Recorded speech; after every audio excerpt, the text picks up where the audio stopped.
J'espère que ça va bien. Bienvenue sur Ayayo Podcast. Cet épisode va être en français. C'est un épisode avec Shenika. Shenika va se présenter. Elle va se présenter. Avant, on commence avec les petites introductions, les petits messages du début. Pour les gens qui ne me connaissent pas, je m'appelle Edith et ici, c'est la magnifique Shenika qui est avec nous pour ce 9e épisode de Ayayo Podcast. Pour les personnes qui ne connaissent pas Ayayo Podcast, ça a été créé par ma personne, sociologue de formation et une grande amoureuse des communautés, des familles et des enjeux sociaux, politiques, culturels et économiques.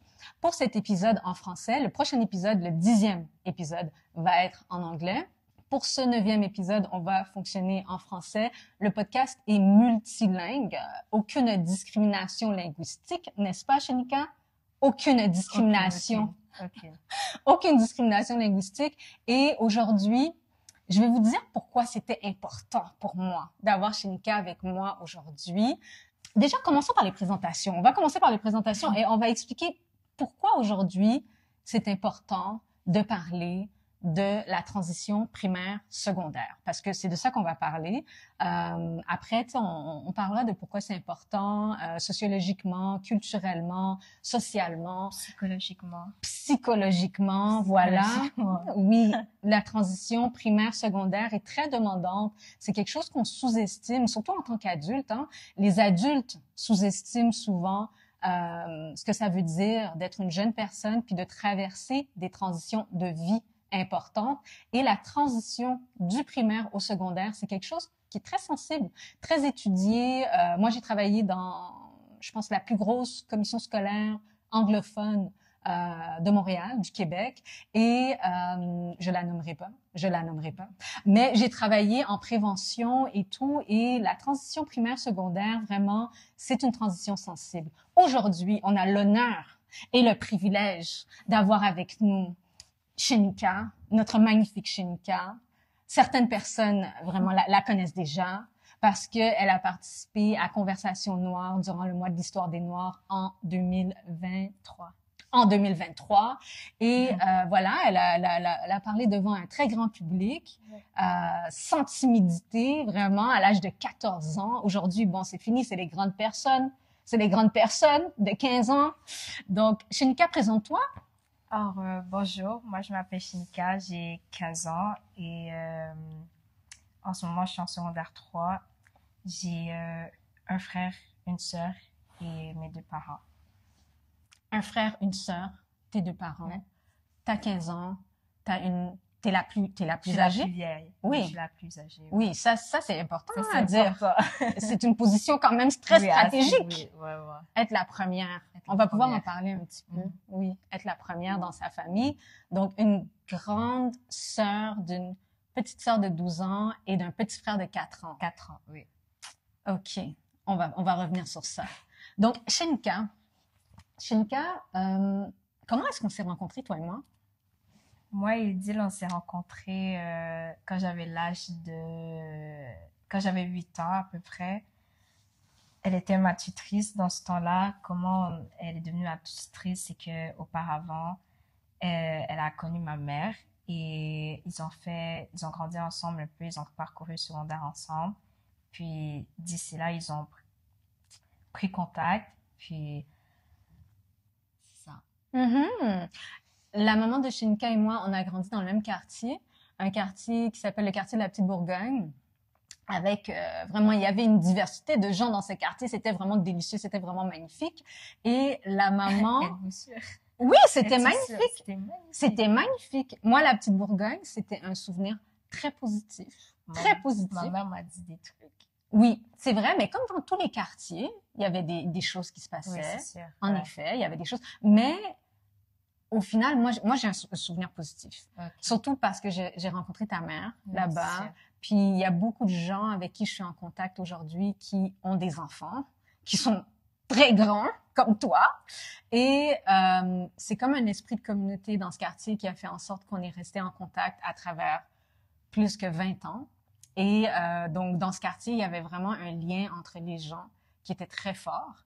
Et c'est pour ça que maman et moi, on est restés en contact pendant toutes ces années, parce que maman était plus jeune que moi au secondaire. Oui. Toi, elle a commencé avec la grande sœur de ma mère, ensuite elle a rencontré ma mère. Oui, ta sœur, ta mère là, c'était la petite oui, de petite. Oui, exactement. Donc, elle était plus jeune que moi et que ta tante, sa sœur. Et ouais, non, on se parlait pas beaucoup, hein, parce qu'il y avait une grosse différence d'âge. Mais aujourd'hui, il n'y a pas une grosse différence d'âge, vraiment. Mais quand on est au secondaire, c'est comme si, je sais pas, on pense qu'on est des bigs là, juste parce qu'on a 2 ans de plus. C'est pas. Mais parce que aussi, c'est comment les gens peuvent l'apercevoir, donc. Ouais, c'est ça. Oui, et c'est vrai que maman était physiquement plus petite que moi. Vraiment. Maman était physiquement plus petite que moi, puis moi, j'ai toujours été très grande. Donc, en plus de la différence d'âge, j'étais physiquement plus grande qu'elle. Donc, pour moi, ça a toujours été comme, voilà, la petite, la petite. Mais elle est pas petite, hein. Maman, c'est une très, très grande penseuse. Hein. Oui. Oui. Ta maman, c'est une personne que physiquement, elle est petite, mais elle est très mentalement, grande. elle est très grande. Et en effet, je confirme. Oui. Je confirme. Donc, c'est ça, on s'est rencontrés dans le quartier, puis après ça, toi, tu n'existais même pas. Tu n'étais même pas encore sur la planète. Tu n'étais même pas encore dans les pensées de ta maman. Tu n'étais même pas là. Et puis, après, avec les années, voilà, on est là, puis tu es là. C'est incroyable. Incroyable. C'est incroyable.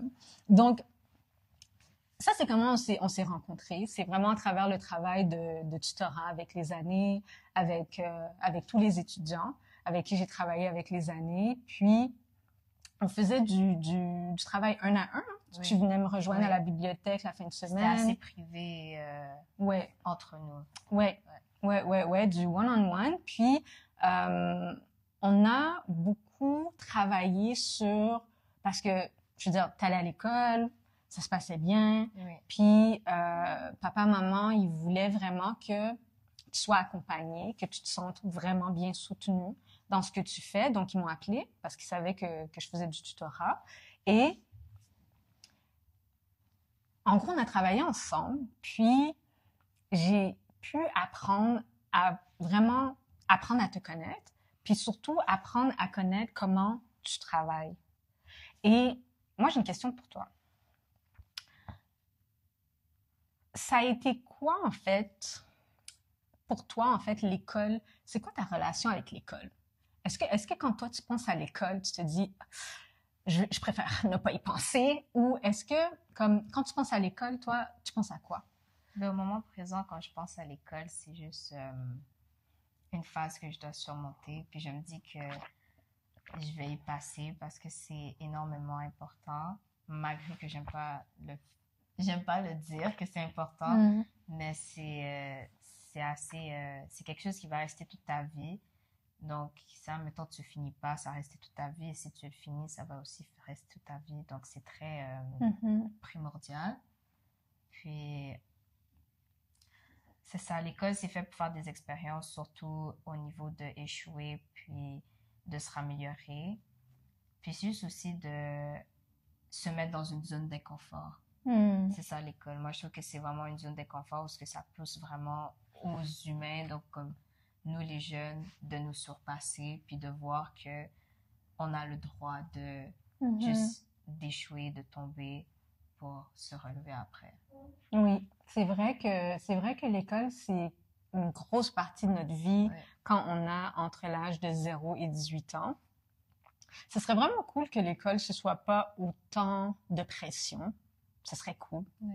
Mais tu sais, comme tu l'as exprimé, réussir à l'école, ça implique beaucoup de choses.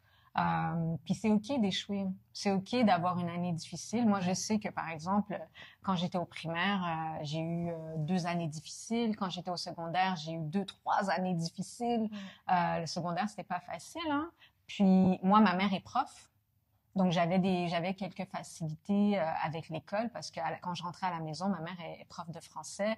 Donc, elle m'aidait avec mes devoirs, elle m'aidait avec mes apprentissages. Mais l'école, c'est pas facile pour tout le monde. Puis c'est normal parce que l'école, c'est un lieu qui peut être très tendu des fois. Des fois, on peut ne pas s'entendre avec ses profs. Des fois, on peut avoir des profs qui sont vraiment désengagés. Des fois, on peut avoir des profs qui nous stimulent pas. Vraiment. Oui. Puis, les adultes ont une responsabilité face aux personnes mineures, c'est-à-dire que aujourd'hui, toi, tu es en secondaire 3, tu as 15 ans.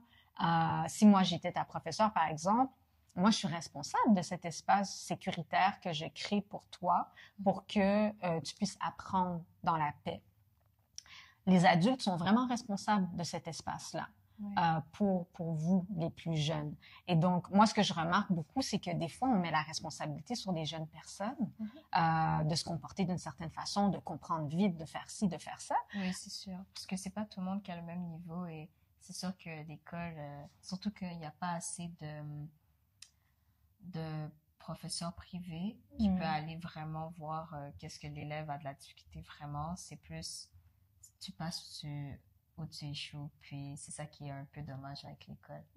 Quand tu dis professeur privé, ça veut dire qu'il n'y a pas assez comme de relations de un Non, à un? pas comme ça. C'est juste que le prof, qui prenne le temps de savoir, comme un garçon qui a toujours 98% un examen, à chacun de ces examens, il faudrait que le prof sache pourquoi il n'y a pas ces 2% qui lui restent pour avoir 100. Vois-tu? Puis, la même chose pour un garçon qui a toujours 48%. Peut-être qu'il est, lui, à la place, il est plus visuel ou plus auditif. Alors, juste à des profs d'essayer de comprendre chacun des élèves et non essayer de faire un travail pour un groupe. Parce que j'ai l'impression que c'est ça qu'ils pensent, qu'ils font un travail pour un groupe et ils oublient qu'individuellement, on est tous différents puis qu'on a besoin tous d'aide à un certain moment donné. C'est tellement important ce que tu dis, parce que c'est vraiment ça, c'est le fait qu'on apprend différemment. Même moi, en tant qu'adulte, par exemple, quand je travaille avec des équipes, même en tant que professionnel, moi, je travaille différemment, je fonctionne différemment. Il y a d'autres personnes chaque personne est unique dans sa façon d'apprendre, dans sa façon d'avancer. Puis quand il y a une salle de classe qui est remplie à hauteur de 40 personnes, 30 personnes, 25 personnes, ben des fois, c'est difficile de voir individuellement les gens. Donc, je pense que c'est super important qu'est-ce que tu dis en rapport à reconnaître l'individualité de comment les gens apprennent. Est-ce que toi, quand, par exemple, dans ton expérience à l'école, ça a été un défi pour toi que les profs voient comment toi, tu travailles? Oui, ça a été un défi un peu parce que j'étais quelqu'un qui, à ma rentrée au secondaire, j'étais quelqu'un, c'était déjà de base le fait que j'avais plusieurs profs. J'essaie de m'organiser puis je me perdais un peu. Et ça, c'est quand tu es arrivé au secondaire avec plusieurs profs. Exact, oui, avec plusieurs profs. Puis ça a été un peu désordonné, mais j'ai pu me reprendre en main. Mais sinon, les profs, habituellement, secondaire 1, ça devrait passer. Parce que toutes les profs savent que c'est vraiment un nouveau départ à faire. Donc, dans mon expérience, mon secondaire 1, ça c'est pas, niveau prof et leur caractère, ça n'a pas été dur. OK. Oui. Et qu'est-ce qui a été un défi pour toi arrivé en secondaire 1? Ouf. Un grand soupir. Oui. Ma difficulté au secondaire 1, je pense que c'était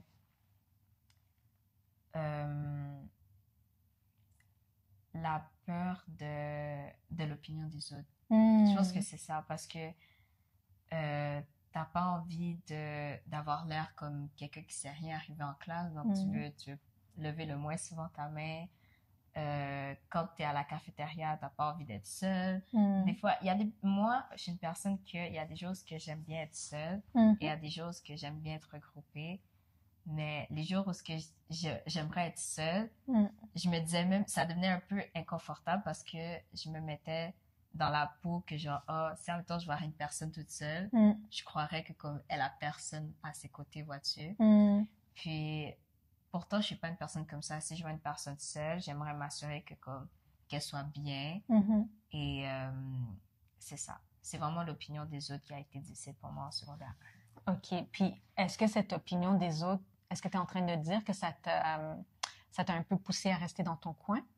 Non, au contraire, ça m'a poussé à aller vers à un peu comme chercher l'attention des gens, puis à toujours me mettre, comment je veux dire, j'étais toujours en train de suivre les filles, n'importe qui dans l'école, puis juste pour être accompagnée, vois-tu? Ouais. Est-ce que tu dirais que comme tu voulais être acceptée des autres? Exact, oui, exactement. Je vais être acceptée par les autres parce que il y a toujours des gens qui parlent à la fin de la journée, que tu fasses des bonnes choses ou pas. Puis, comme c'était ma première fois, comme c'était ma rentrée au secondaire, on veut le moins de problèmes possible et tu veux juste pas que les gens te voient d'un mauvais sens. œil. Ouais, Oui. d'un mauvais œil, ouais. Oui. Mais est-ce que tu sais que même en tant qu'adulte, quand on finit dans des espaces, par exemple, de travail, dans des groupes avec des adultes, c'est un défi. Je sais. C'est un défi. C'est-à-dire que c'est pas juste parce que t'es jeune. Oui. C'est pas juste parce que t'es au primaire ou que t'es au secondaire. C'est quelque chose, en fait, qui nous suit même dans la vie d'adulte. Ouais. Donc, c'est quelque chose, par exemple, quand toi et moi, on travaillait ensemble, ben, toi, tu avais des facilités d'apprentissage dans la majorité de tes cours. Oui, assez. Ouais, tu avais vraiment des facilités d'apprentissage, mais on parlait de beaucoup de choses qui étaient pas en lien avec l'école. On parlait la culture, de tes amitiés avec les gens. On parlait de est-ce que tu trouvais une situation normale ou anormale. Oui. Puis on en parlait, toi et moi. Si j'étais confortable ou pas à si l'école. Oui. Est-ce que c'est quelque chose qui t'a aidé? Bien sûr. À 100%, c'est sûr. Oui. Parce que c'est aussi qu'est-ce qui est important en tant qu'humain, parce que c'est pas juste parce qu'on est jeune, comme tu l'as dit, c'est de se poser des questions. La plupart du temps, on est vite à juste agir, essayer de régler une situation, mais on se pose même pas une question sur est-ce que moi je suis confortable, est-ce que je suis en mesure de régler cette situation, est-ce qu'elle est vraiment importante ou c'est juste quelque chose que qui est hors de mon contrôle? Est-ce que ce que je suis en train de vivre est sous mon contrôle ou hors de mon contrôle? Alors, je pense que ça, c'était super important à considérer. Oui. Puis je pense que j'étais pas la seule qui te soutenait là-dedans. Il y avait maman qui te soutenait. Évidemment. Il y avait papa, bien sûr. Tout le monde a sa propre façon de soutenir une personne. Ouais. Il y en a que des fois, c'est sûr que je l'ai pris mal, comment ils me soutenaient, mais on sait que ça vient tous d'amour. Oui. Mais qu'est-ce qui t'aidait? Quel genre de soutien t'aidait vraiment à trouver de la stabilité? À trouver la stabilité, c'est de me sentir écoutée déjà de base. Ça, c'est vraiment la base de me sentir écoutée. C'est quelqu'un qui fait que me parler par-dessus moi, j'ai pas le temps de m'exprimer. Mais je pense que qu'est-ce qui m'a aidé le plus, c'est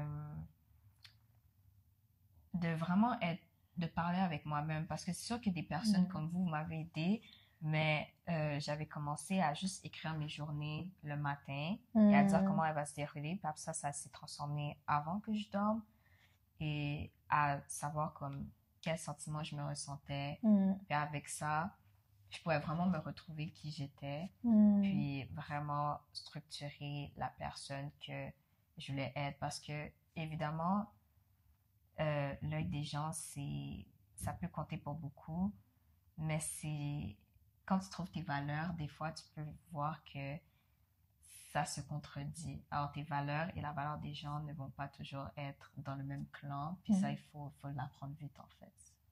C'est ça. Puis, merci de nous partager ça, Shinika, parce que même en tant qu'adulte, en fait, on évalue si on a les mêmes valeurs que les gens qui sont devant nous. On le fait tout le temps. On le fait au travail, on le fait avec nos amis. On perd des amis, hein, des fois quand on est adulte. Même adulte, on perd des amis. C'est pas toujours facile. Mais comme tu dis, moi comme toi, par exemple, j'ai un journal.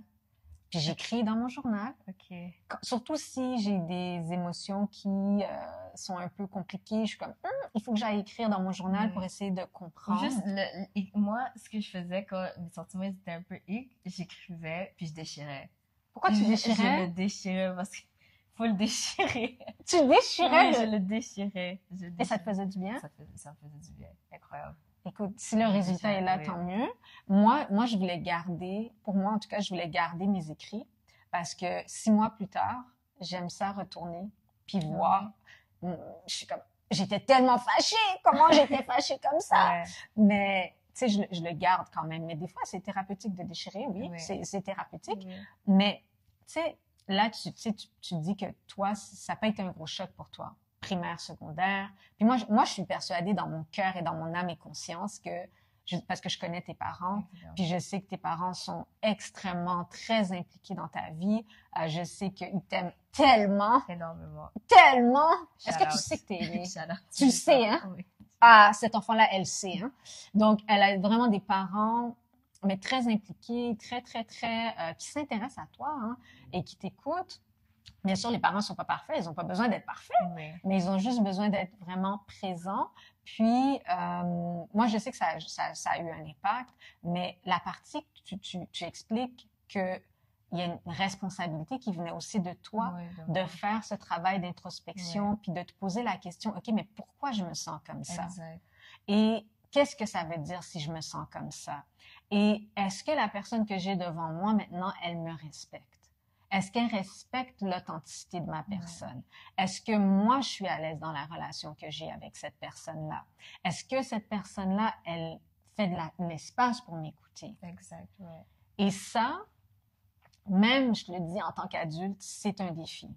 Même en tant qu'adulte, tu vois? Donc, moi, je trouve ça extraordinaire qu'à l'âge de 15 ans, 14 ans, 13 ans, 12 ans, que tu aies compris ça. Ouais. Parce qu'il y a même des adultes qui n'ont pas compris ça, Je sais. Shenika. Oui, je sais. Est-ce que tu sais ça? Je sais. Je suis très consciente, ouais. Oui. Donc, je te dis honnêtement, tu sais, il y a des termes techniques pour ça, mais tu sais, c'est de la régulation émotionnelle. La régulation émotionnelle, c'est quelque chose de super important.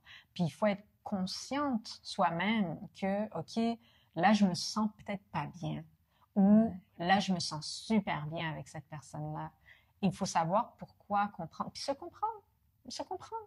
Oui, N'est-ce pas? Ben oui. Puis au secondaire, avec ce que tu as nommé, par exemple, le nombre de profs qui changent. Quand on passe du primaire au secondaire, la chose la plus drastique qui se passe, c'est que on a plus de profs. Oui. Donc là, on a un agenda, puis l'agenda, on l'utilise. Hein. Oui, on l'utilise en secondaire 1. Oh, il faut l'utiliser, ou du moins utiliser des outils qui vont nous permettre de s'organiser. C'est normal que tu aies eu un peu de difficulté en première année d'organisation parce que c'est beaucoup. Oui. C'est beaucoup d'informations. Oui. Puis ça peut être assez stressant. Mais non, pas stressant. Ben, pour moi, je parlais pour moi, pas pour toi. Mais moi, je me rappelle, ma première année, c'était stressant. Mais Ok. vas-y. Mais pour moi, c'était plus... ça me remplissait la tête. Comme ça... Comme overwhelmed. Oui. Ça, c'était un peu mon secondaire 1 parce que c'est sûr que je voulais avoir les meilleures notes que je pouvais avoir. Et mais le problème, c'était vraiment comment prendre une pause. Ça a été, je pense, mon plus grand... ma plus grande guerre en secondaire 1, c'était de prendre une pause. Parce que 1 heure, 2 heures, 3 heures à se concentrer sur la même matière, je pense que c'est la pire chose que tu peux faire. Ouais. Puis maintenant que tu le dis, maintenant je me rappelle de quand on travaillait ensemble. Parce que maintenant, Shenika, elle a d'autres tuteurs et tutrices variés dans d'autres matières. Et maintenant, tu as d'autres tuteurs et d'autres tutrices parce que les besoins changent. À chaque année, les besoins changent. Moi, j'ai été là pour toi durant une certaine période pour des besoins spécifiques. Je te vois moins souvent. Triste. Mais je te vois quand même. Oui. Je te vois. Puis, à la fin, ce que j'essaie de dire concrètement, c'est que les besoins changent d'année en année. Et il faut faire attention à ces besoins-là parce que toi, Shenika, je me rappelle quand tu étais en secondaire 1, tu voulais tout faire parfaitement. Oui. Tu voulais tellement tout faire parfaitement que ça te rendait comme trop de travail. Oui. Dans une journée, il y a juste 24 heures. Exact. Il faut que tu dormes. Oui, c'est ça. Fallait dormir, fallait prendre soin de toi, fallait étudier, fallait être avec tes frères et sœurs, fallait être avec la famille. Donc, moi, je me rappelle, c'est l'image vraiment que j'ai de toi. Shenika voulait tout faire parfaitement. Moi, je me rappelle, en secondaire 1, Shenika elle m'a dit, Edil, j'ai ma routine du matin, j'ai ma routine du soir, je veux devenir médecin, donc je ne blague pas avec mon futur Et Shenika était sur un Oui, programme. j'étais sur un programme. Elle était sur un programme. Ce qui était Par pas moi-même. Par moi-même, c'est ça le pire, c'est que c'était personne qui me l'a obligé. Et c'était sur un programme par moi-même, puis c'était strict. C'était tellement strict. Est-ce que tu es encore sur ce programme-là? Pas du tout. Pas du tout. Oui. Non, mais je suis encore disciplinée. Donc, je Mhm. sais combien d'heures je dois dormir par jour. Mais cette routine-là, c'était quelque Trop chose intense. d'intense. Ouais. Je dormais à 8h p.m. pile pour ensuite me réveiller vers comme 5h. Puis je commençais à étudier de là. Tu faisais du sport, non? Oui, oui, je me promenais le matin. Puis le pire, c'est que mon père, des fois, il était là avec moi. Donc, on courait. Puis ensuite, je me préparais, déposais à Kiel. Puis c'était vraiment toute une routine. C'était incroyable. Non, t'avais une belle routine. La seule chose, c'est que durant cette période-là, je sentais que Shenika était en mode perfectionnisme Vraiment. un peu intense. Oui. Mais après ça, tu t'es calmée. Tu t'es calmée, t'as trouvé l'équilibre Oui, en non, secondaire 2. parce que qu'est-ce qui s'était passé, c'était qu'à un moment donné, en secondaire 1, la COVID, elle était encore là. Puis en secondaire 1, je me rappelle, la COVID était là, oui, mais c'était pas aussi intense. C'est vraiment quand on avait terminé que là, la COVID, elle a été, je sais pas qu'est-ce qui s'était passé, mais la pression, elle était juste trop haute et là, j'étais vraiment overwhelmed et je voulais juste faire aucun travail et c'est là où je me suis rendu compte que je peux pas faire des trucs fixes et que tout ce que je dois me concentrer, c'est de faire un pas à la fois et que c'était super important de faire ça parce que comme j'étais overwhelmed, j'étais comme bon, tant qu'à être épuisée et tout, je vais juste rien faire puis ça dure pendant 1, 2 et 3 jours. Puis ces 3 jours-là, ben, si j'ai un examen jeudi, il me reste juste une seule soirée pour étudier. Tandis que si je fais juste un petit coup à la fois, que je sois énervée ou pas, ça va vraiment bien. Mais, Shenika, tu viens de souligner un truc qui est tellement crucial. T'es passé en secondaire 1 durant la COVID. Oui, c'est vrai, ouais. J'ai complètement oublié ça. Et durant la pandémie, déjà, c'est encore un défi encore plus grand de passer du primaire au secondaire durant la pandémie parce que c'était une année, en tout cas pour les profs, dans le milieu scolaire, c'était extrêmement intense. Ouais. Et tu as traversé ça comme une championne, mais c'était vraiment... Oui, ça faisait peur un peu parce que tu rentres en classe, c'est même pas qui... Tu sais pas à quoi les gens ressemblent en dessous, donc c'était drôle au début. Quand tu dis que tu sais pas à quoi les gens ressemblent en dessous, tu veux dire quoi? En dessous du masque. Oui. On avait les masques. Oui, alors, oui. surtout le prof, et sans mentir, c'est sûr que pendant mes premiers cours, j'étais un peu distraite à essayer de penser à quoi les gens ressemblaient vraiment. Mais ça te dérangeait de pas voir le visage des gens? Un peu, oui. Ça me déconcentrait aussi, je sais vraiment pas pourquoi, mais ouais. Non, je peux comprendre ça. Le masque, ça a vraiment bloqué beaucoup dans l'éducation, dans l'apprentissage, parce qu'il y a énormément de la communication qui est non verbale. Donc, quand on ne voit pas l'expression des gens, c'est sûr que ça peut affecter l'apprentissage, surtout si, par exemple, toi, tu étais habitué de voir le visage de tes profs. Bien sûr. Donc, ça t'a affecté, c'est sûr. Mais là, t'as parlé de... En tout cas, c'est pas petite chose hein, que tu sois passé du primaire au secondaire durant la pandémie. Chapeau, Shenika. Chapeau. Vraiment chapeau. Merci. Parce que vraiment, c'est pas du tout des blagues. Et ce que j'ai entendu quand tu parlais, c'est que le défi premier, ça a été de gérer le regard des autres. Que toi, tu te parles à toi-même pour que ça n'ait pas un impact sur toi. Exact. Et sur ton estime de soi. Oui. Et là, tu as parlé des choses que... Parce que cela revient aussi à prendre en main ce qui est sous ton contrôle.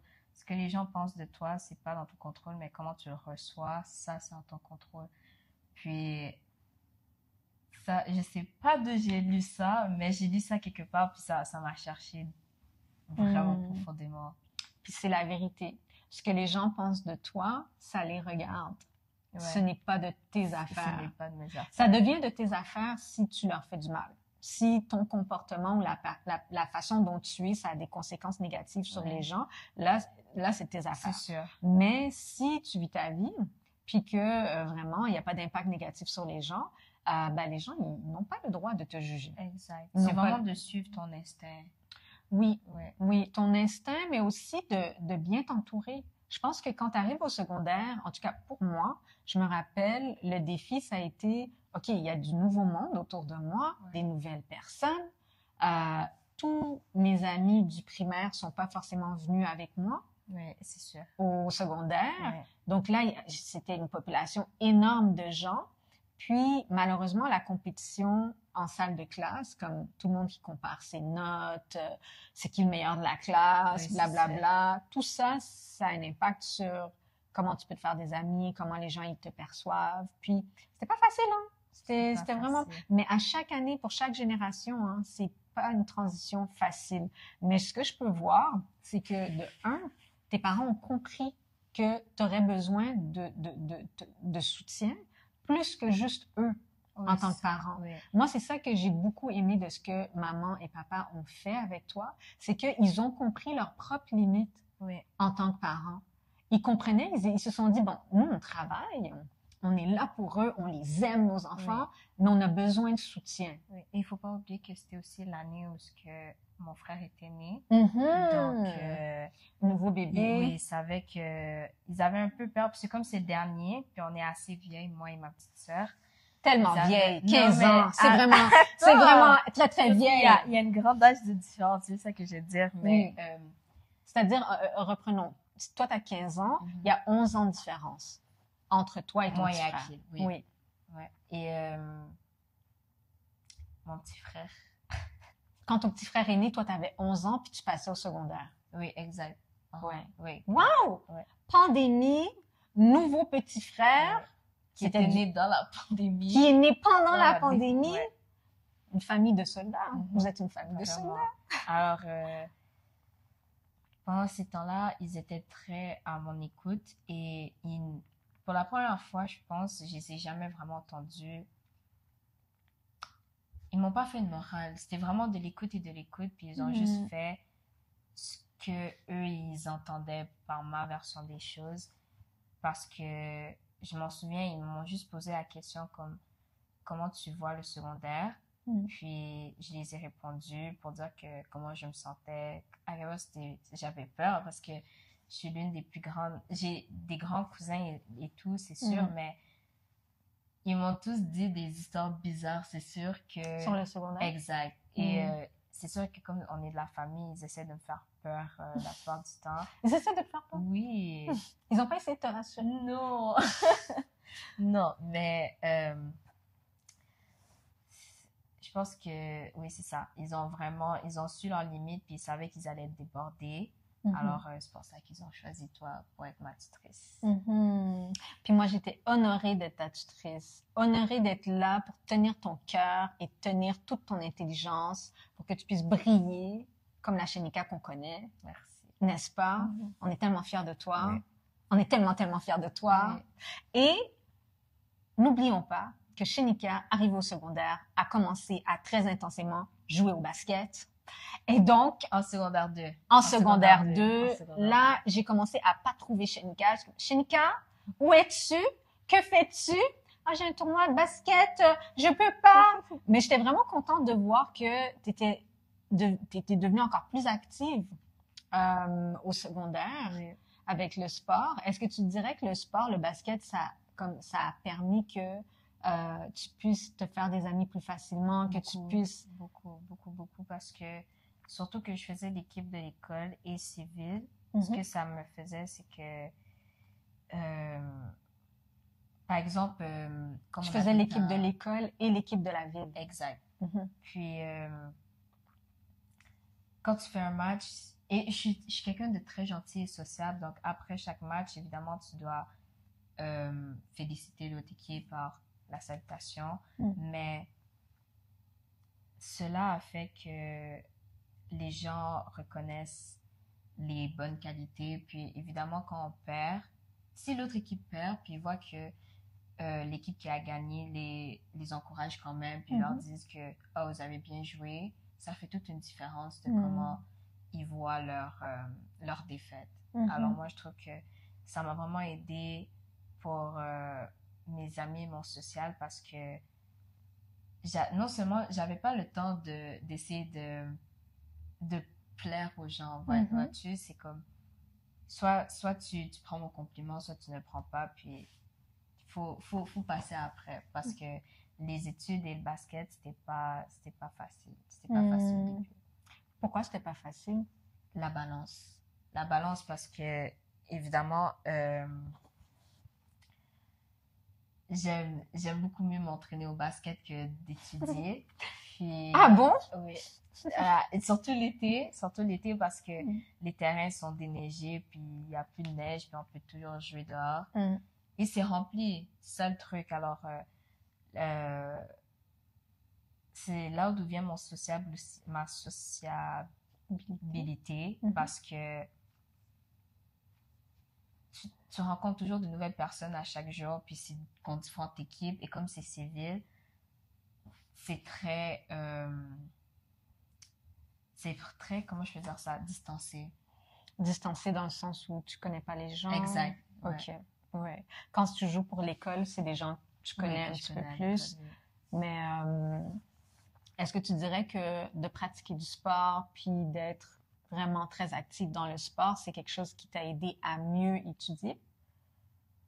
Est-ce que ça te donnait plus de concentration? Je te pose ça. C'est sûr, oui. Ça m'a donné plus de concentration parce que je savais que j'allais faire quelque chose que j'aimais après. Après l'école? Exact. Alors, tout de suite, j'étais comme, OK, ben, tant qu'à faire que je m'ennuie à l'école, en classe, je veux dire, je vais juste mettre toute mon attention sur le prof, puis après ça, on s'en va au basket, puis on pense à plus rien après. Puis c'était vraiment un truc que mon cerveau, il aimait. Alors, tant qu'à être là où que tu te sens déjà fatigué, mais juste va de l'autre bord de l'herbe, on va dire, puis va juste prendre le positif de la situation. C'est ça. Puis aussi, ça te permet d'être motivé parce que par exemple, moi, quand je travaille en tant qu'adulte, quand j'ai des journées qui sont lourdes professionnellement, si je sais, par exemple, que je vais souper avec une amie, manger avec une amie à la fin de la journée, c'est comme si ça me motivait pendant ma journée. Oui.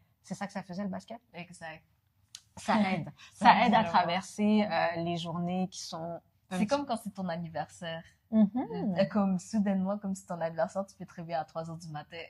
Puis continuer la journée toute comme si tu avais dormi 8 heures de sommeil. C'est juste comme ça. Ouais, ben c'est la motivation de quelque chose de spécial, puis d'être avec les autres et de se concentrer sur autre chose que les notes. Parce que en fait, moi, après avoir travaillé avec beaucoup d'étudiants, je réalise que l'école, ça peut être intéressant, mais ça peut aussi dévaloriser l'estime de soi de quelqu'un. C'est très vrai. Ouais, quand t'as pas des bonnes notes, par exemple, t'as l'impression que t'es pas intelligente, alors que c'est pas vrai. Parce que je pense que c'est les résultats. Se focuser sur, même le basket, c'est sûr que si tu ne vois pas de résultats dans ton développement ou en tant que joueur ou joueuse, c'est sûr que ton estime de soi va descendre, mais ça fait partie, on dirait que le basket, ça fait partie de l'apprentissage, de juste devoir échouer, se relever. Puis beaucoup de gens, on dirait qu'ils l'oublient à l'école parce que quand tu as une mauvaise note, comment je peux dire ça? Quand tu as une mauvaise note, le sentiment que moi je ressens personnellement quand j'ai une mauvaise note, c'est ça va affecter ma moyenne. Or, tu peux voir directement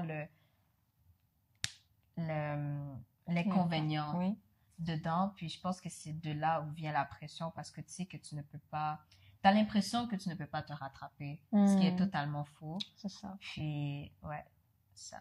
Ouais. Mais, tu sais, ce qui est important, puis ce que je trouve vraiment intéressant dans ce que tu dis, c'est que en traversant ces hauts et ces bas à l'école, tes échecs ne t'ont pas défini. Moi, je me rappelle quand on travaillait ensemble, on a travaillé ensemble pendant 2 ans, puis il y avait des fois où il y avait des matières, tu disais, mais comment ça, j'ai eu cette note-là? Parce que je suis capable de faire mieux, puis pourquoi j'ai eu cette note-là? Mais ce qui était bien, c'est que tu te définissais pas par tes notes. Tu savais que tu étais intelligente. Tu savais que tu étais capable.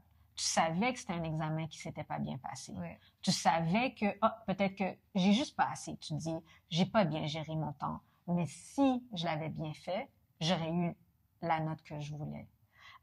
Donc, tu étais toujours en train d'être gentil avec toi-même, tu sais. T'étais pas, parce que, tu sais, des fois, avec d'autres étudiants, des fois, je voyais que, tu sais, ils étaient pas gentils avec eux-mêmes, puis ils se disaient vraiment, je suis pas bon parce que j'ai pas une bonne note.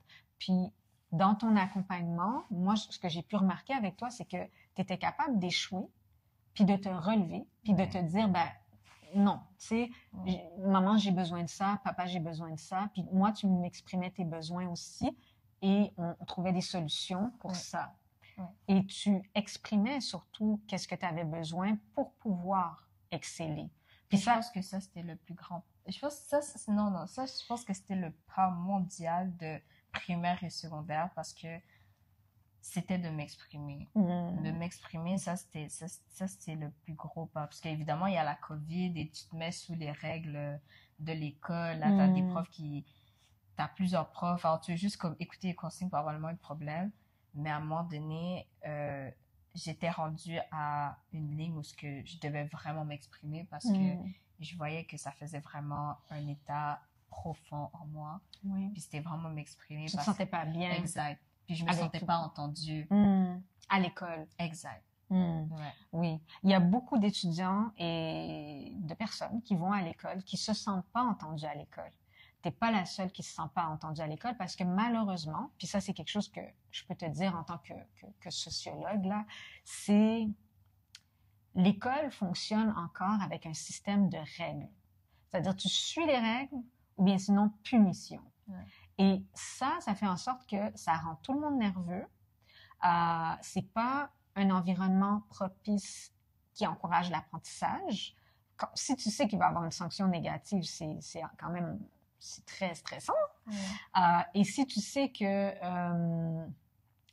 le prof devant toi, par exemple, il va pas te recevoir positivement, qu'est-ce que tu vas faire? Tu vas garder ça pour toi. Puis tu vas garder ça pour toi trop longtemps, puis là, ça va se voir sur tes notes. Exactement. Donc, l'école, il faut tellement qu'on fasse un gros travail pour que ce soit un lieu plus sécuritaire, un endroit où les plus jeunes se sentent bien. Parce que l'école, je veux dire, c'est un lieu où on est supposé apprendre. On est supposé se sentir bien. Moi, par exemple, quand on se voyait la fin de semaine, je pense, il n'y a pas une fois où tu venais me rejoindre puis que tu te disais « j'ai pas envie de voir Edith. » Non. T'as le droit, hein? Non, peut-être que t'avais pas envie de me voir. Non. Jamais. C'est ça. Mais un prof, une personne qui t'accompagne devrait jamais te donner le sentiment de j'ai pas envie de voir cette personne-là. Au contraire, moi, ma mère, en tant que prof, elle me disait souvent, si l'étudiant échoue, en soi, le prof doit prendre la responsabilité de ça. Parce que les professeurs sont responsables des environnements qu'ils créent et bien sûr, ils sont responsables de ça avec toute une communauté de gens. Ça veut dire les parents, la famille autour, les communautés autour, mais l'environnement de l'école, c'est les adultes qui gèrent cet environnement. Puis cet environnement est supposé être positif. Tu es supposé arriver là-bas puis te dire j'ai du soutien, je suis entendu, je vais apprendre des nouvelles choses. C'est supposé être extrêmement positif. Tu n'es pas supposé sentir, t'es pas du tout supposé sentir que c'est compliqué pour toi en tant que jeune personne. Quand tu t'es exprimé, quand tu as fini par te dire OK, là il faut que je m'exprime parce que sinon ça va pas bien se passer pour moi. Ton expression, elle est passée par où? Comme le premier endroit où tu es allé, c'est où? C'est les parents? Pas encore. Non, c'était pas mes parents. C'est vers quoi? C'était plus vers de petites choses. Comment ça a commencé par dire non aux personnes. Aux amis de l'école? Aux amis, des proches. Mais non comme, par exemple...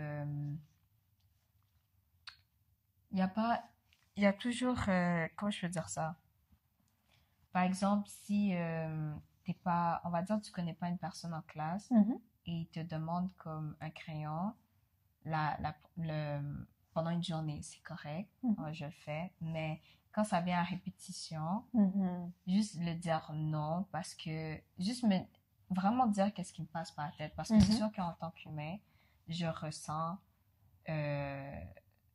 Mm. mes sentiments, Mhm. puis je peux voir, j'ai une vision aussi. Parce que moi, je pense que j'ai vraiment, c'est juste vraiment de m'exprimer comment ma vision elle était, Mhm. de comment je voyais les choses, puis C'est-à-dire, quand je t'écoute, ce que j'entends, c'est quand tu étais à l'école, il y avait peut-être des gens qui abusaient de ta gentillesse. exact, ça, oui, Il y avait peut-être des gens qui abusaient de ta ouais, gentillesse et ça a été un défi pour toi de trouver une façon de leur dire, ben non, je veux pas. exact, Donc, pour toi, l'expression, c'est passé par, OK, je passe du primaire au secondaire, il y a plus de gens dans mon visage. oui, Il faut que je fasse attention à mes énergies. oui, Puis, quand je peux pas, je peux pas. Ça, pour toi, ça a été un défi. oui, ça c'était un défi pour moi, parce que évidemment, t'as pas besoin t'as pas envie de décevoir quelqu'un Mm. ou personne, et c'est ça. T'es vraiment là de décevoir des personnes et d'avoir peur que les personnes voient un côté que tu n'es pas, Mm. qui s'imaginent un côté que tu n'es pas, parce que tu ne l'es pas vraiment. Mhm. Tu voulais pas que les gens pensent que tu es méchante. Exact, c'est sûr. Tu voulais pas que les gens pensent que t'es pas une personne généreuse. Exact. Puis c'est normal. C'est vraiment normal. Mais en même temps, on a des limites. Moi, j'ai des limites. Moi, je veux dire, il y a des choses que je peux faire, puis après, il y a un certain point où je peux plus. Oui. Puis je le dis, même à ma propre famille. Pas juste mes amis, mais juste, il faut le dire, quand on atteint notre limite, c'est quelque chose qu'il faut dire. Puis j'avoue que quand on passe au secondaire, tu sais, des fois, les parents, la communauté autour, on réalise pas à quel point d'avoir toutes ces personnes autour de nous, ça peut nous affecter dans nos limites Oui. personnelles. Oui. Donc, c'est super intéressant que tu dises ça parce que même moi, j'avais pas vraiment pensé à ça parce que c'est tellement loin, le secondaire, pour moi. Mais c'est vrai, tu as raison. Oui. C'est une période où est-ce que on passe beaucoup de temps à évaluer nos propres limites et à apprendre Oui. à poser des limites pour se protéger nous-mêmes. Oui. Est-ce qu'il y avait autre chose à part ça? À part, tu sais, toute cette nouvelle communauté d'étudiants Oui. au secondaire, est-ce qu'il y avait autre chose? Est-ce qu'il y avait autre chose Qui pour était le comme un moment? défi, c'est-à-dire, tu sais, tu as parlé du basket qui avait l'air d'un truc très positif, tu as parlé du fait de, tu sais, savoir imposer tes limites à toi, tu as parlé du fait de vouloir être accepté par les autres Oui. et ne pas finalement se compromettre soi-même en voulant être accepté par les autres. Oui. C'est-à-dire comment est-ce que Shenika reste Shenika tout en ayant des amis, tout en marchant avec les gens, tout en étant elle-même. Est-ce que tu avais un défi, par exemple, avec les profs? Est-ce que des fois tu disais, ah non, mais j'arrive pas à apprendre parce que cette salle de classe, vraiment, ça peut pas aller. Est-ce que des fois tu avais des défis avec les profs? Ça arrive, Oui, hein, c'est d'avoir sûr. des défis avec Oui, les profs. j'avais des défis avec des profs, Mhm. surtout avec les matières. Il y a une seule matière que je n'aime pas, et c'est Mhm. histoire. Mhm. Puis j'avais un prof d'histoire qui était... Non, c'était vraiment pas un bon prof d'histoire. Pourquoi? Parce que on a un cahier en classe, on a un cahier d'histoire, et ça, c'était en secondaire 2. Puis il disait jamais qu'est-ce qui était dans le cahier. Comme il lisait jamais qu'est-ce qui était dans le cahier. Puis il nous disait toujours sa façon, comme il disait dans ses propres mots. Donc, arrivé à l'examen, parce qu'il y a des dates, parce qu'il y a des trucs précis, c'était vraiment difficile. Et Mais est-ce qu'il vous donnait des pages de lecture? Il vous disait, OK, lisez de telle non, page. pas du tout. Il Oh, était wow. toujours assis, il se levait jamais, puis il buvait du café. Comme il nous disait de faire des pages, puis on n'entendait que la cuillère dans le café. Oui, alors ce prof-là, je dirais pas que c'est une mauvaise personne, mais en tant que prof, c'est sûr que Est-ce qu'il faisait son travail? Est-ce qu'il faisait son travail de prof? non, non, non, il faisait pas son travail de prof parce que il savait que la classe était en échec.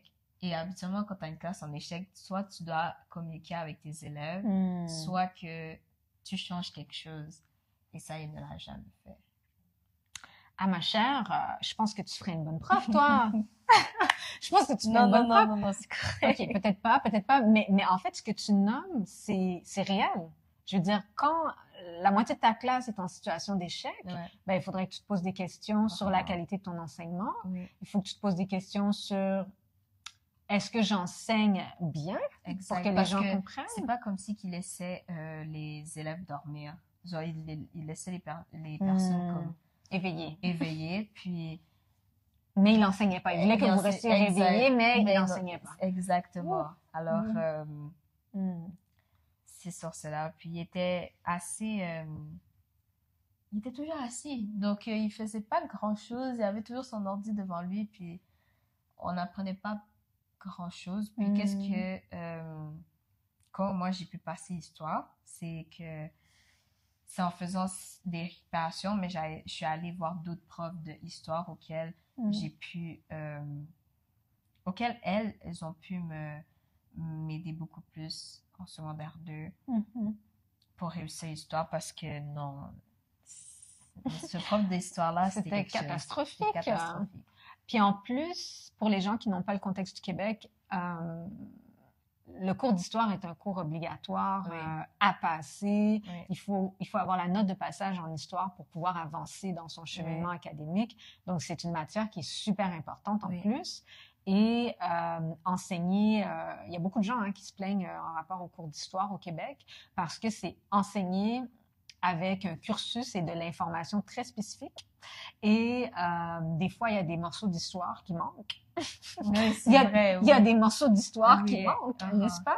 Oui. Et en plus d'avoir des morceaux d'histoire qui manquent au niveau du ministère de l'Éducation, en plus, il y a cette façon d'enseigner l'histoire qui est supposée être captivante pour les élèves, pour les étudiants.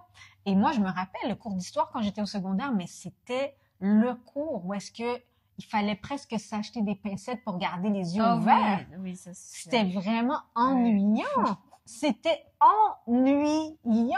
Oui, j'ai passé mes cours d'histoire, mais à la fin, je trouvais ça dommage parce que on avait histoire. C'est un cours important. Oui, assez fréquemment. Oui, puis on n'arrivait pas à en retirer le maximum. Non. Vraiment. Mais t'as survécu. J'ai survécu. T'as survécu. J'ai survécu. Ça c'était un cours où j'étais fière d'avoir survécu parce que au premier bulletin, c'était pas beau à voir. C'est ça. Mais c'est vraiment dommage de devoir survivre à des cours. Ça, c'est vraiment dommage parce que ça devrait être des espaces enrichissants d'apprentissage où est-ce qu'on apprend sur, par exemple, l'histoire de l'esclavage au Québec. Ça devrait être des thèmes intéressants comme ça qui nous permettent de comprendre le monde. Mais voilà. Donc, tout ça pour dire que je trouve ça intéressant ce que tu dis en rapport au cours d'histoire qui était difficile parce que t'es pas la seule. Moi, je l'ai vécu comme ça, puis beaucoup d'autres étudiants l'ont vécu comme ça pour histoire, particulièrement. Puis, vu qu'on arrive vers la fin de notre discussion, Shanika, tu sais que toi, tu es quand même assez privilégiée parce que, je veux dire, dans la vie, tu sais que c'est pas tout le monde qui, par exemple, vient d'une famille où est-ce que y a des parents hyper aimants, hyper présents. Toi, tu es très soutenue, hein? Tu sais que tu es chanceuse. Oui, je sais, je suis chanceuse. Tu es très chanceuse, tu es très soutenue, puis j'aimerais que tu le saches, parce que moi, je travaille avec beaucoup d'étudiants, beaucoup de gens, et les gens, ils oublient que souvent, le succès à l'école, ça passe souvent par une écoute, une présence des gens qui sont dans notre vie à l'extérieur de l'école. Puis c'est quelque chose, en fait, qui, moi, depuis que je suis en contact avec ta famille, depuis que ta maman, elle me fait confiance avec ton petit cœur, moi, je trouve que c'est tellement incroyable ce qui peut se faire quand un étudiant est entouré de beaucoup d'amour, beaucoup de stabilité, beaucoup d'écoute. Il y a beaucoup de miracles qui peuvent se faire quand des élèves et des étudiants sont vraiment bien encadrés, bien entourés à l'école et à l'extérieur de l'école. Puis moi, ce que j'ai toujours beaucoup aimé de ta famille, c'est que tes parents, ils s'intéressaient à t'occuper autant à l'école que à l'extérieur de l'école. C'est-à-dire, quand je dis t'occuper, ça veut dire qu'ils s'intéressaient à ce que tu faisais à l'extérieur de l'école aussi. Oui. Puis, je sais qu'il y a beaucoup d'élèves, malheureusement, sais, les parents, ils veulent juste qu'ils aient des bonnes notes. Exact, oui. Et c'est tout. Je veux juste que mon enfant, il ait des bonnes notes. Tu me ramènes des bonnes notes, le reste, on n'en parle pas. Et ça, tu sais, c'est pas top. C'est pas top. Il faut avoir, tu sais, aujourd'hui, si toi, t'es capable de t'exprimer publiquement, t'es capable d'avoir cette introspection, c'est parce que t'as travaillé beaucoup de choses à l'extérieur des matières, n'est-ce pas? Exact. Maths, français, histoire, tout ça, là, c'était intéressant. Oui, mais tu faisais beaucoup de développement sur ta personne. Moi, je me rappelle, tu avais 12 ans, 13 ans, tu me parlais de choses que tu avais lues sur Internet, de livres que tu lisais sur l'estime de soi. Oui, c'est sûr, ouais. Tu étais vraiment intense. Tu étais intense, Shinka. Ouais. C'est ça. Oui, j'étais intense. T'étais vraiment intense, mais t'étais magnifiquement intense. Tu faisais ça bien, c'est-à-dire que tu t'occupais de tes affaires, mais aussi tu savais que c'était pas juste les notes à l'école qui comptaient. Non. Tu savais mais que... je pense que comment mes parents, ils ont pu me supporter dans ça, c'est parce que eux aussi, ils l'ont vécu. Ma mère, évidemment qu'elle, ses notes, ils étaient beaucoup plus hautes que les miennes jusqu'à présent, mais le sport a été quelque chose qui a été très présent dans sa vie. Et mon père aussi, le sport c'était son échappatoire. Donc, ma mère, elle a eu un peu la vie assez tranquille. Elle avait sa grande sœur et son père, puis ils allaient à l'école, elle faisait son sport. Mais mon père, c'était lui qui devait protéger ses petits frères, petites sœurs. Puis ses parents, ils n'étaient pas à son écoute. Donc, le sport a été un échappatoire à lui aussi.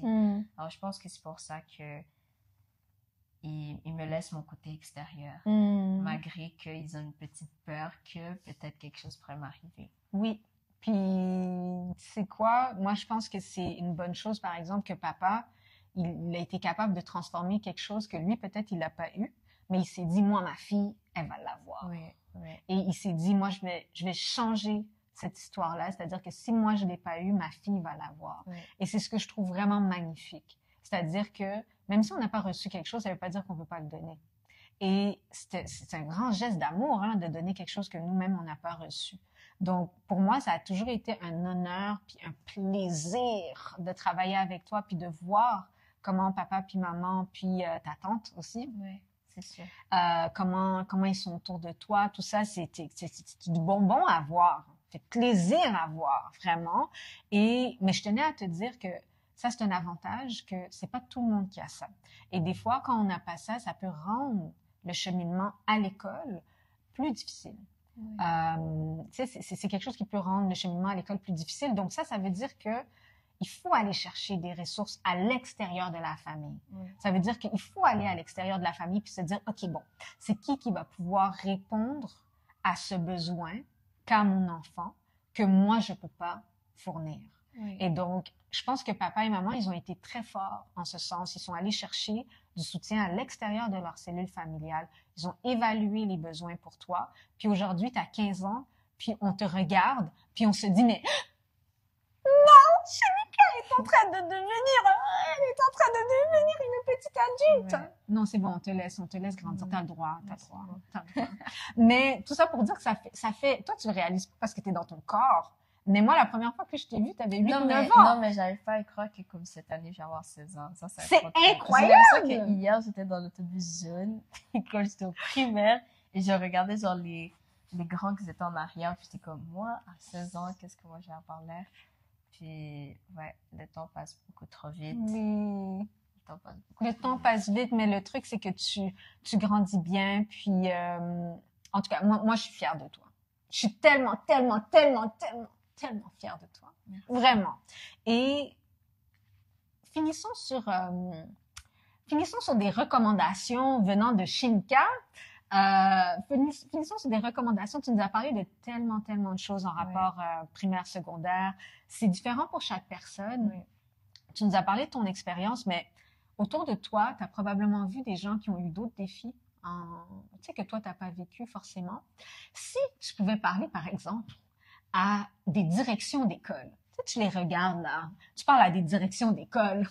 Puis, si tu avais des recommandations à leur faire, si tu pouvais parler aux gens qui gèrent l'école, aux gens qui gèrent l'école, si tu pouvais leur parler et tu pouvais leur dire, ben ça devrait changer, puis ça devrait s'améliorer, qu'est-ce que tu leur dirais? Qu'est-ce qui te vient en tête? Je pense que ça serait de la communication avec l'élève avant des parents, de s'assurer de... Parce qu'ils sont toujours très chauds à... Moi qui n'ai pas de problème, mais je peux le voir à travers plusieurs élèves, ils sont toujours chauds à avertir les parents, ah, tel était en retard, tel est absent, tel nanana, mais ils prennent pas le temps de communiquer avec l'élève pour dire juste un pourquoi. Je pense que ça aurait fait une belle grosse différence. Et de pas être sur un ton accusateur. Le ton est très important envers envers n'importe quel humain. Le ton est très important. Puis, en tant que directeur ou directrice, je trouve que la communication, c'est vraiment la clé pour entrer en contact avec une personne, qui sont les élèves, qui sont supposés être leur première priorité. Est-ce que vous avez entendu ça? Est-ce que vous avez entendu la recommandation? Ça, c'était une très forte... Non, mais c'est super important. Parce que c'est vrai qu'on menace les jeunes, puis on leur dit, je vais appeler tes parents. Exact, oui. Puis là, il n'y a pas de communication. Il y a juste une menace. Et il n'y a pas de relation. Non. Tu peux pas avoir une relation. Moi, je me rappelle avec toi, par exemple, on a beaucoup discuté. J'ai dû gagner ta confiance. Même si tu avais 9 ans, 8 ans, 9 ans quand je t'ai rencontré, moi, en tant qu'adulte, je me suis vraiment dit, ben, elle me connaît pas. Il faut que je gagne sa confiance. Il faut que je me comporte convenablement. Il faut que je sois à l'écoute de cette petite personne pour qu'elle me fasse confiance. Puis éventuellement, ben, tu as fini par me faire confiance. Mais c'est pas parce que, par exemple, je suis une adulte devant toi que je te dois pas le respect, que je te dois pas la considération. Je te dois tout ça. Donc, je pense que c'est intéressant ce que tu nous dis là. C'est très intéressant. Pour fermer cet épisode, ce magnifique épisode, qu'est-ce que tu dirais? Parce que moi, la dernière fois qu'on s'est parlé, tu me disais que tu voulais, ça c'est il y a longtemps, mais tu me disais que tu voulais devenir médecin. Je sais pas si ça a changé. Ça n'a pas changé, ça n'a pas changé. OK. Mais il n'y a pas de mais, ça n'a pas changé. Ça n'a pas changé? Ça n'a pas changé. Donc, Shinka veut devenir médecin. Elle veut devenir médecin. Et dans quelques années, on va tourner cet épisode. On va dire, Shinka, est-ce que tu as vu qu'est-ce que tu disais maintenant que tu es médecin? Est-ce que tu l'as prédit? Tu l'as prédit? Mais il y a plein de gens qui veulent faire plein de choses. Il y a des gens qui veulent aller à l'université. Il y a des gens qui veulent pas aller à l'université. Puis c'est vraiment OK aussi parce qu'on a besoin de tout pour faire un monde. Mais là, on a Shinika ici qui veut devenir médecin. On va la soutenir dans sa démarche. Elle va y arriver. On sait qu'elle va y arriver. Qu'est-ce que je te souhaite pour la fin de ton secondaire? Parce que là, il te reste juste 2 années. Hein? Là tu es rendu mi-chemin. Oui, vraiment. Qu'est-ce que je te souhaite pour cette fin, pour les 2 prochaines années? Qu'est-ce que tu me souhaites? Oui, qu'est-ce que je te souhaite? Qu'est-ce que tu aimerais, comment tu aimerais que ça se passe? Secondaire 4, secondaire 5? Qu'est-ce que tu souhaites expérimenter? Niveau académique? Tout? Moi, je souhaite juste que tout se finisse. De pas se concentrer avec les résultats, mais j'aimerais vraiment bien que mon secondaire se finisse juste avec une grande fierté. Avec une grande fierté auquel j'ai pas besoin j'ai pas envie de graduer et me dire, oh, j'aurais pu faire ça. Je pense que c'est vraiment la phrase que j'ai pas envie que ça rentre dans ma tête. Et juste à chaque fois de faire un effort, de juste donner mon meilleur petit à petit chaque jour, puis tout va aller bien. Tout va aller bien comme ça, jusqu'à que je gradue. En effet. Puis on sait que ça va bien se passer. On a foi en toi. Moi, j'ai confiance en toi. J'ai confiance en ton intelligence. Et surtout, moi, ce que je tiens à te dire, Shinika, c'est que on n'est pas nos notes. On n'est pas nos diplômes. Ouais, on n'est pas des chiffres. On n'est pas nos titres. On n'est pas nos chiffres. Non, non. Même quand tu vas devenir médecin, là, être médecin, ce sera pas ton identité. Oui. Toi, Shinika, tu es une personne unique. Il y en a plein de médecins sur la planète. Oui, c'est sûr. Il y en a plein. Mais il y aura personne comme Shinika. Oui. Et ce qui est important, par-dessus les notes, par-dessus les diplômes, par-dessus les titres, c'est toi. comment toi tu te sens, comment toi tu vas. Est-ce que toi, tu es satisfaite de tes accomplissements? Est-ce que tu aimes la personne que tu es? Parce que malheureusement, puis je veux te préparer en tant qu'adulte, il y a beaucoup d'adultes qui se perdent dans leur titre professionnel. Donc, toute leur vie, toute leur identité, ça devient quoi? Leur titre professionnel. Et on s'en aperçoit pas des fois en tant qu'adulte, mais on est tellement occupé à travailler que on devient notre travail.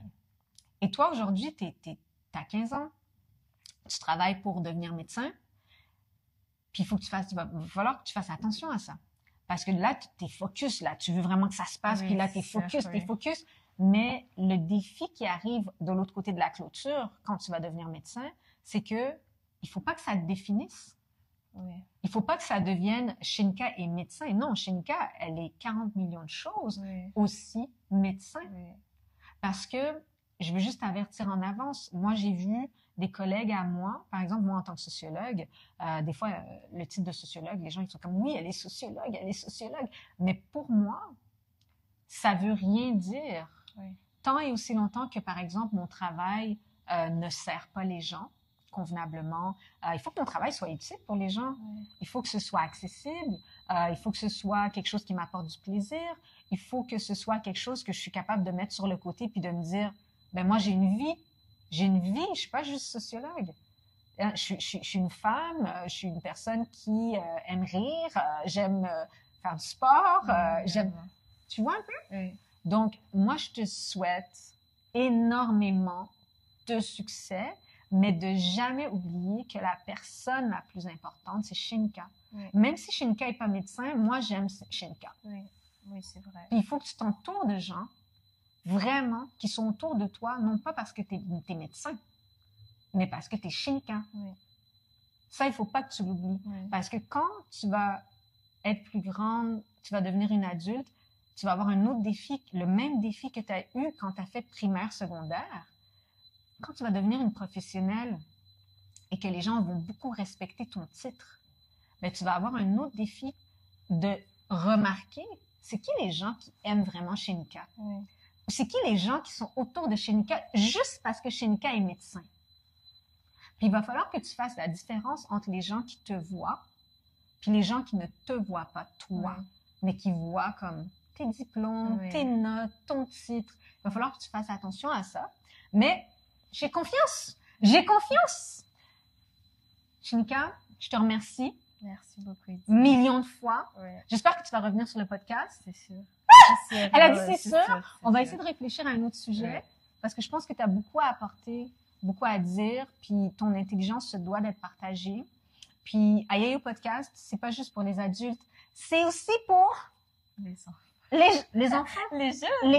Les jeunes. On dit les jeunes? Les jeunes. Moi, je sais jamais si je peux vous appeler les jeunes. Les jeunes. Est-ce que j'ai le droit de vous appeler les jeunes? Ça fait pas trop genre les jeunes. Comment tu veux qu'on t'appelle? Je sais pas moi. Shinka. Oui. Donc, c'est bon, on dit au revoir? Oui.